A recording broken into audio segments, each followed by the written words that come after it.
আজকে আমি বাড়িতে 10 মিনিটের মধ্যে বানিয়ে ফেলেছি এই সুস্বাদু ছানার কাঁচা গোল্লা। কীভাবে বানালাম চলো তোমাদের সাথে রেসিপিটা শেয়ার করি, পুরোটা দেখো, তোমাদেরও খুব পছন্দ হবে।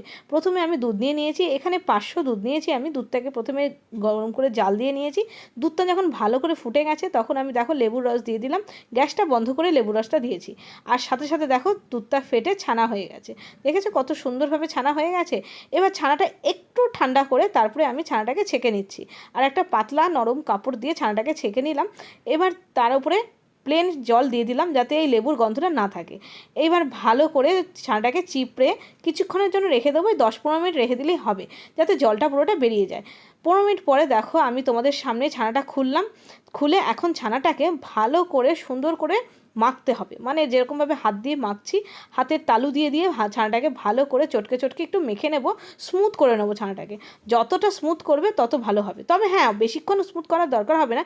রসগোল্লা বানানোর সময় এই ছানার স্মুথটা একটু বেশি করতে হয়, কিন্তু কাঁচাগোল্লা বানাচ্ছি যেহেতু হাতে মাখা, সেই জন্য খুব একটা স্মুথ করার দরকার নেই। আমি 5 মিনিট মতন মেখেছি, তারপরে দিয়ে দিলাম চিনির গুঁড়ো।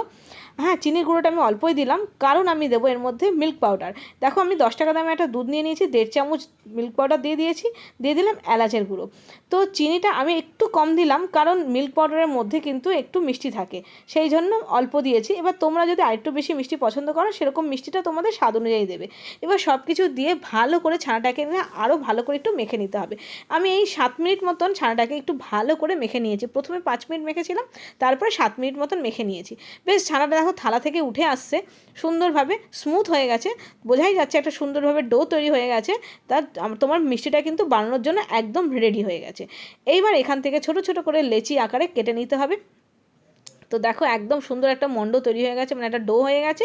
এইবার এখান থেকে ছোট ছোট করে যেরকম তোমাদের সাইজ বানাবে আর কি, সেরকম ছোট ছোট করে লেচি করে এরকম মাঝখান থেকে আমি একটুখানি আঙুলের মাথা দিয়ে একটু ডিজাইন করে দিলাম, দেখতে ভালো লাগবে, ঠিক দোকানের মতো লাগবে সেই জন্য। আর তোমরা গোল্লাও রাখতে পারো, যেহেতু ছানার কাঁচা গোল্লা, গোলগুলো রাখতে পারো। আমি একটু ছোট্ট করে ডিজাইন দিয়ে দিলাম। এই যা, ঠিক এইভাবে ছানার গোল্লাগুলো বাড়িতে বানাও, খুব টেস্টি হয় খেতে।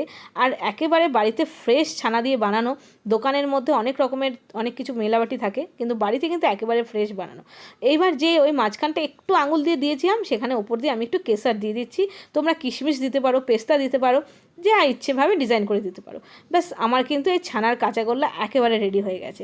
এটা কিন্তু সার্ভ করার জন্য রেডি, ফ্রিজে রেখে ঠান্ডা ঠান্ডা সার্ভ করো, বা এমনিও সার্ভ করতে পারো, ভীষণ ভালো লাগবে। আর আশা করছি তোমাদেরও খুব পছন্দ হয়েছে।